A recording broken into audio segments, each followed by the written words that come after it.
Hello बच्चों, स्वागत है आपका अपना YouTube channel easy to learn पे। आज हम लेकर आए हैं किसी संख्या को अपरिमेय संख्या प्रूफ करने के लिए बहुत ही आसान सा कंसेप्ट। ये वीडियो अगर आप लास्ट तक देखते हैं तो आपको अपरिमेय संख्या प्रूफ करने के लिए कोई भी कन्फ्यूजन नहीं रह पाएगा। तो आपसे रिक्वेस्ट है कि वीडियो आप लास्ट तक देखें और ये क्वेश्चंस को बनाना सीख जाएंगे आप। तो हमारा क्वेश्चन है, सिद्ध करें कि √3 एक अपरिमेय संख्या है। हम इसी के आधार पे √3 जैसे बनेगा वैसे ही √2, √5, √7, √11 ये सभी संख्याओं को हम सीखेंगे कि कैसे प्रूफ किया जाता है। तो आइए हम सीखते हैं √3 को कैसे हम प्रूफ करेंगे कि ये एक अपरिमेय संख्या है। तो अगर हमें प्रूफ करना है √3 को कि एक अपरिमेय संख्या है तो हम सबसे पहले एज्यूम कर लेते हैं कि √3 एक परिमेय संख्या है। तो माना कि √3 एक परिमेय संख्या है। √3 क्या है? एक परिमेय संख्या है। √3 क्या है? एक परिमेय संख्या है। तो √3 अगर परिमेय संख्या है हमने मान लिया तो हम लिख सकते हैं, चूँकि √3 का जो वैल्यू होगा वो P/Q के बराबर होगा। यानी कि √3 जो होगा अगर परिमेय संख्या है तो ये P/Q के रूप में लिखा जाना चाहिए। तथा यहीं पे कहेंगे का जहाँ P और Q जो होगा वो सअभाज्य संख्या होगा। P और Q क्या होगा? सअभाज्य संख्या होगा। सअभाज्य संख्या होगा।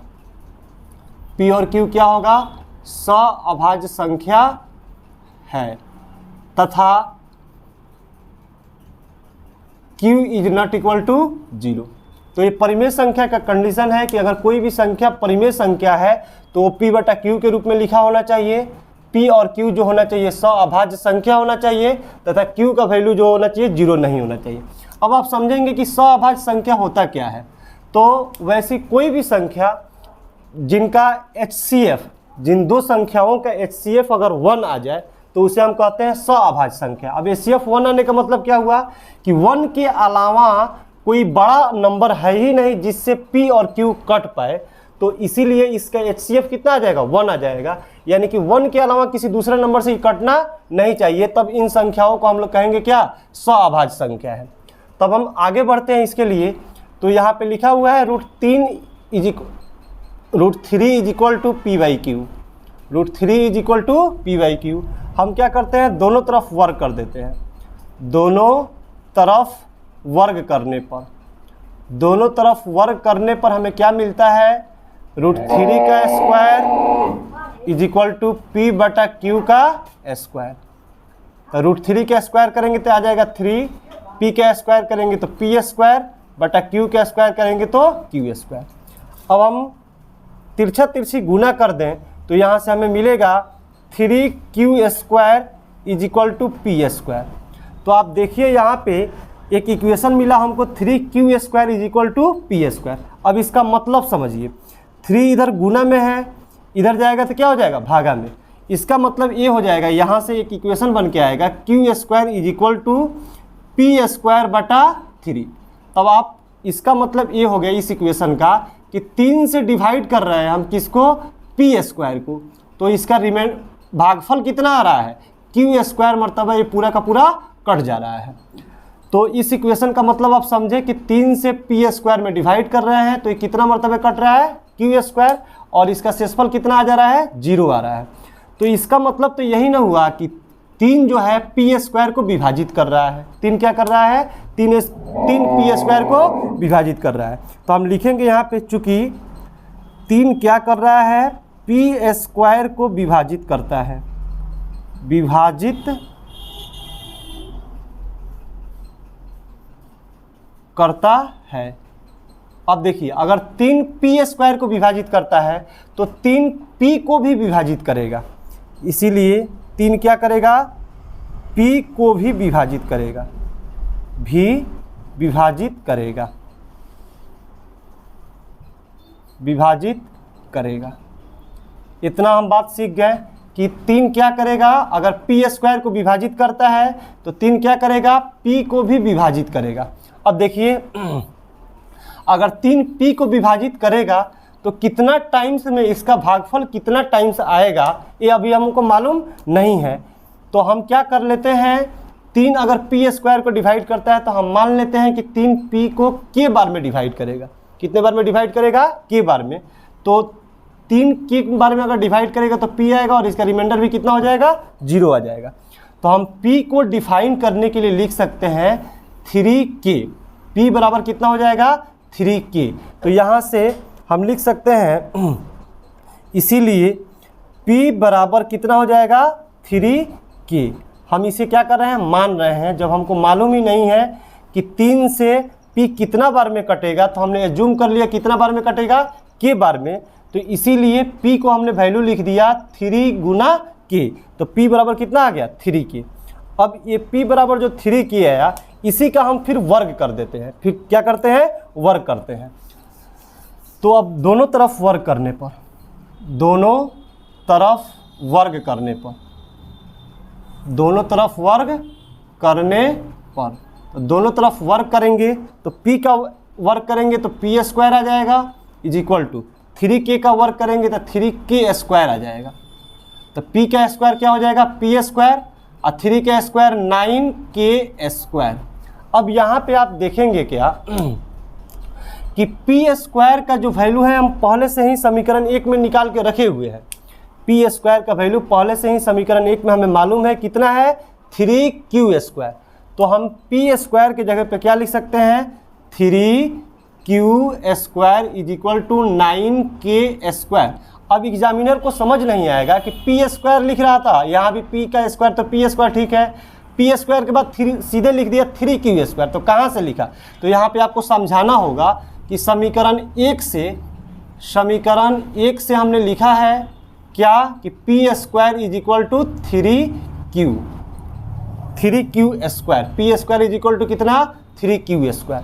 तब अब एग्जामिनर देखेगा और उसे समझ आ जाएगा कि P square is equal to कितना है, 3q स्क्वायर। अब देखिए 3 गुना में है, इधर जाएगा तो क्या हो जाएगा, भागा में, यानी कि q square is equal to 9/3k square. तो q square is equal to कितना हो जाएगा, 3k स्क्वायर। तो आप देखिए यहाँ पे 3 इधर गुना में है, इधर आएगा तो क्या हो जाएगा, भागा में। तो इसका मतलब यही तो हुआ कि आप 3 से भाग दे रहे हैं किसमें, q स्क्वायर में, तो इसका भागफल कितना आ जा रहा है, k स्क्वायर आ जा रहा है। इसका मतलब हुआ कि 3 जो है q स्क्वायर को विभाजित कर रहा है। तो 3 इधर गुना में था, इधर आता तो ये भागा में हो जाता, तो बच जाता k स्क्वायर। तो इसका मतलब ये हुआ कि 3 जो है q स्क्वायर को विभाजित कर रहा है। तो हम फिर यहाँ पे लिखेंगे चूँकि 3 q स्क्वायर को विभाजित करता है, विभाजित करता है, इसीलिए 3 क्या करेगा, अगर q स्क्वायर को विभाजित कर रहा है तो q को भी विभाजित करेगा, q को भी विभाजित करेगा,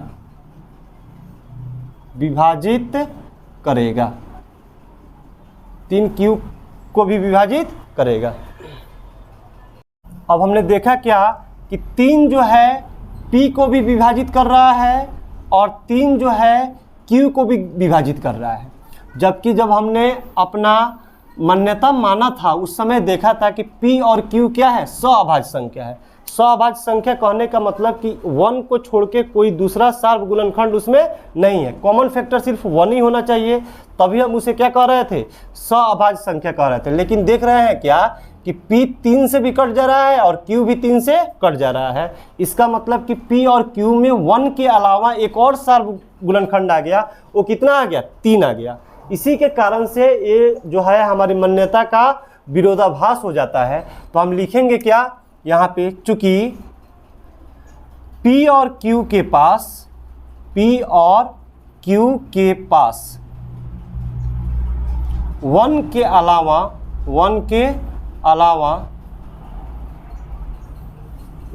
अलावा 3 एक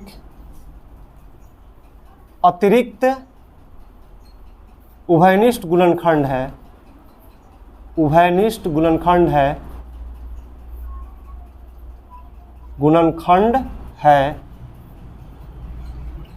जो हमारी मान्यता का विरोधाभास है, जो हमारी मान्यता का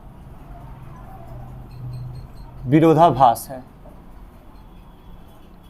मान्यता का विरोधाभास है।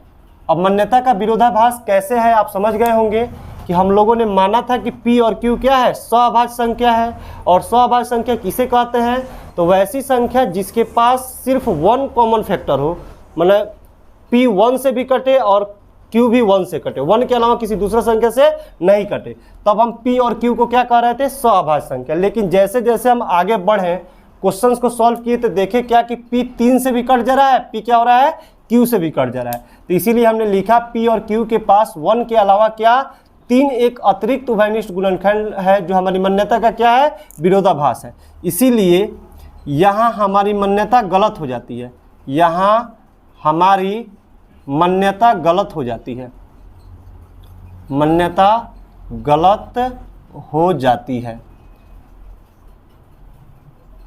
अतः जब हमारी मान्यता गलत हो गई तो हमने माना क्या था कि √3 एक परिमेय संख्या है, तो मान्यता गलत हो गया तो क्या हो गया, √3 एक अपरिमेय संख्या हो जाएगा। क्या हो जाएगा, अपरिमेय संख्या हो जाएगा, अपरिमेय संख्या है।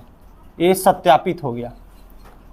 अगर आप इस तरह से बोर्ड एग्जाम में भी इसी तरह से लिखते हैं तो आपका एक नंबर भी कटने का चांसेस नहीं रहेगा। तो आपका बहुत ही अच्छे से पहले लिख लीजिएगा, उसके बाद समझ के फिर इसको बहुत ही अच्छे से बनाना सीख जाइएगा। अगर इसी ढंग से आप बोर्ड एग्जाम में भी लिखते हैं तो आपका एक भी नंबर नहीं कटेगा। Thanks for watching. मिलते हैं अगले वीडियो में।